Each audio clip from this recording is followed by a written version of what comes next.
What was something you heard on a message table that ruined your life? They say silence can be a powerful weapon. I never truly understood that until the day I pretended not to understand Thai. It was spring. We were in Bangkok on what was supposed to be a marriage-saving vacation. After months of hollow conversations, dead stares across dinner tables, and a growing sense of loneliness in our shared bed, we agreed, or rather, I suggested, and he nodded that we needed a reset. On our second day, he booked me a spa treatment at one of the most talked about massage parlors in the city. I should have known it was too generous, too out of character. But when you're desperate to feel chosen, you convince yourself to accept breadcrumbs. The Thai women welcomed me into a room draped in red and gold silk. It smelled like lemongrass and something else I couldn't place. I lay down, face pressed into the crescent cradle of the massage table. They began to work their hands into the knots of my back, if work was the word. It felt more like an exorcism. They spoke in Thai, softly at first, but then one laughed, and the other replied with something that made her pause mid-need. The first woman said something about her husband. I caught the words, no touch, long time, and then, more clearly, happy ending. I kept my breathing steady as though I hadn't understood. American husband, one of them said, tapping my shoulder gently. My blood ran cold. He asked for special. Say you no mind. Say you no touch him in many months. They thought I didn't speak Thai, but I do. My mother is half Thai, and she made sure I learned it enough to catch nuances, like the venom behind those soft voices. These with which they tore through my body, then my dignity. I stayed quiet. The massage continued. My pride stayed silent, but something inside me had cracked. That was last spring. Today, he wept. I didn't. I didn't say anything that night. I got back to the hotel and slipped under the covers like nothing had happened. Like my heart hadn't just been tossed into a blender by the hands of strangers. He was in the shower when I came in, humming.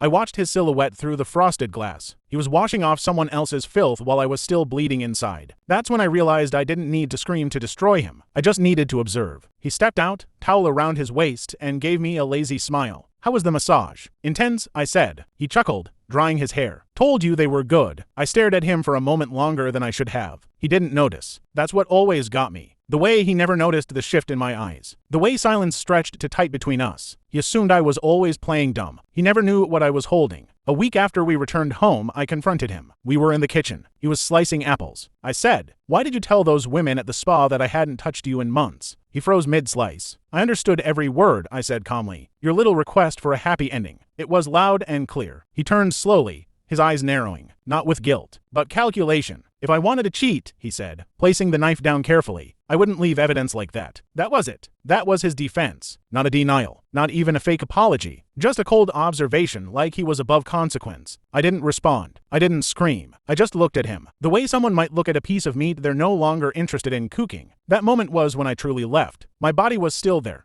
nodding, pouring wine. But I had slipped away, and he never noticed. It was only a matter of time before I made my move. And when I did, there'd be no turning back. I started small, disengaging from the routines that once made us feel like a team. I stopped grocery shopping for both of us, stopped folding his laundry, stopped asking him how his day was, because I already knew he'd give me the same automated answer. Fine. He barely noticed. It took weeks, but I began quietly separating our finances. I opened a new bank account in my maiden name. I changed the password on my email. I started taking long walks alone, not just to clear my head, but to meet with a lawyer. I told no one, not even my sister. I was tired of being warned to work on it or keep the family together. People only say that when they aren't the ones. Swallowing betrayal like it's communion. The lawyer was kind, efficient. She listened, took notes, and asked pointed questions about our assets. She looked at me like she already knew this wasn't about heartbreak, it was about liberation. Do you have evidence of infidelity? She asked. I don't need it, I replied. But yes, enough to show character if needed. She nodded, jotting something down. You're very calm. I smiled. I've been preparing for this longer than he realizes. And it was true. Months, maybe even years of tiny disappointments had calcified into a kind of inner armor. I wasn't devastated anymore. I was resolute. The day I filed the paperwork, I left the signed envelope on the marble counter next to his morning coffee mug. He walked right past it. Twice, only picked it up when he noticed his name on the front. He called my name from the kitchen like he was summoning a pet. I didn't answer. I was upstairs, packing one suitcase with just the essentials. My essentials. When he finally stormed in, waving the envelope like it had insulted him. He barked, "What the hell is this?" I zipped the suitcase slowly. Freedom,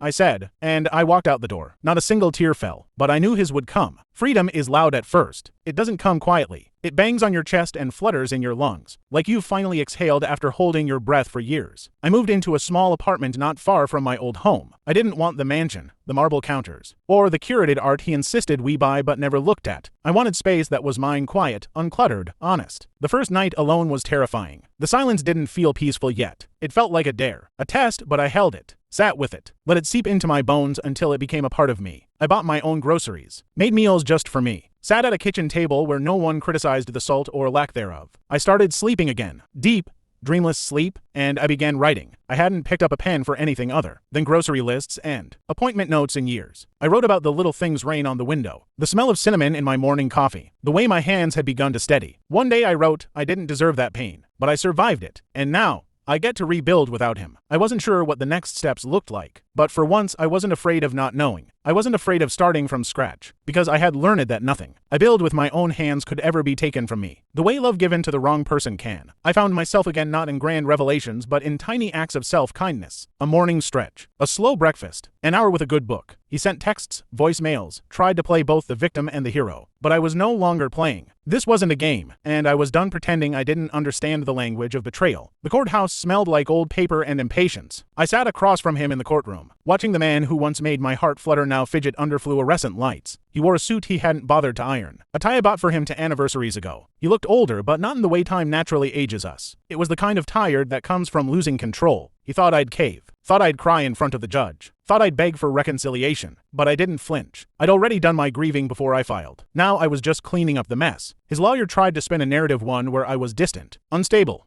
neglectful. He had no real evidence, only his bruised ego and a few selectively printed text messages that made him look like the victim. My lawyer was calm, methodical. She presented facts, bank transfers, travel records, receipts from Bangkok, photos, and the Kikara statement from the massage parlor, quietly acquired by a friend who traveled there after I left. It was a single line on their internal record. Client's husband asked for extra service. The judge read it, raised an eyebrow, and glanced over at him. He shifted in his chair. Suddenly, his confidence wasn't so cocky. The court date was short. No shouting, no drama, just the slow, precise unraveling of the lies he thought he could hide behind. When the judge ruled in my favor, full custody, clean asset division, I didn't smile. I just exhaled. And when we walked out, he tried to stop me in the hallway. "You're doing this to punish me." "No," I said. "I'm doing this to protect myself." That was the difference he never understood. I never needed to ruin him. I just needed to stop letting him ruin me. The day the custody papers were signed, he showed up in a gray sweater and tired eyes. It was the same conference room, the same dull lighting, the same polished wood table we'd sat at months before. Except this time, I had peace on my side. He walked in slowly, shoulders slouched as though he had aged 10 years in 6 months. I could see the defeat settling into his skin. He used to enter rooms like he owned them. Now,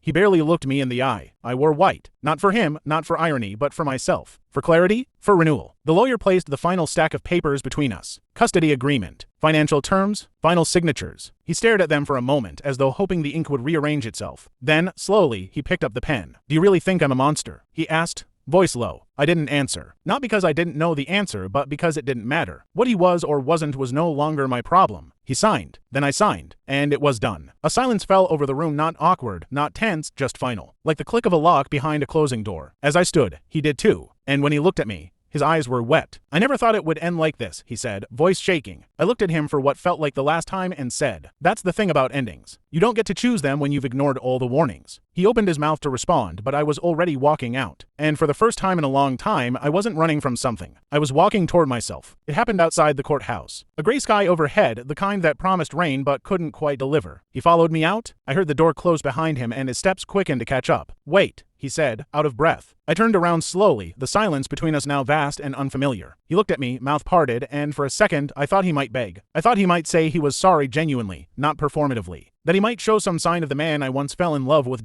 Instead, he broke. Tears spilled, fast and unfiltered, and for once he didn't care who saw. His face crumpled the way mine used to. Alone in bathrooms and late-night walks. "I didn't think you'd actually go through with it," he said, voice cracking. "I thought you'd come back." "I did come back," I said, over and over. "And every time you turned away." He shook his head like he wanted to rewrite history with that single motion. But there was no unsigning the papers. No undoing the damage. No unspeaking what had been spoken by strangers. Hands in a foreign room while I laid there, stripped of more than just clothes. He fell silent. Then he asked, softer, almost childlike, was it really that bad? I looked at him, and I saw not the man he was, or the man I wanted him to be, but the truth of what remained, a person who couldn't see the knife even as he held it. "Yes," I said, and I walked away. Behind me, he cried, but I didn't turn back. The first bloom of spring arrived early this year. It was subtle, a soft breeze through my open window, the scent of hyacinths blooming in my neighbor's yard, and light that lingered just a little longer in the sky. It felt different this time, not because the world had changed, but because I had. I no longer measured time by pain. I no longer counted months since the betrayal, weeks since the hearing, or days since he cried. Instead, I marked time by how many mornings I woke up without dread in my chest, by how many nights I went to sleep knowing I hadn't compromised myself. The peace was real now, not borrowed or bought or begged for. Mine. I had just finished hanging a new painting in my living room, a quiet seascape, calm and blue, unlike the storm I left behind when my phone buzzed. A number I didn't recognize. I didn't answer. The voicemail came seconds later. I listened. It was his voice. Shaky. Tired. I saw your picture in that article. The one about women rebuilding after divorce. You looked happy. Really happy. A pause. I guess I just called to say, you were right about everything. And I'm sorry. Not because I lost, but because you deserved better and I didn't see it. I see it now. Another pause. I won't call again. I just wanted you to know. Click. I stared at the phone for a long moment, not because I was moved, but because, finally, I felt nothing. That was the closure he thought he was giving me, but I'd already given it to myself. Outside, a bird landed on the windowsill, chirping once before flitting away. I smiled. The light danced on the hardwood floors. My tea was still warm. I sat down to write, not about him, but about me. About growth. About silence turned strength. About pretending not to understand. A language just long, enough to hear the truth beneath the words. I signed the bottom of the page and dated it. 1 year later. And this time, I wrote not an ending but a beginning.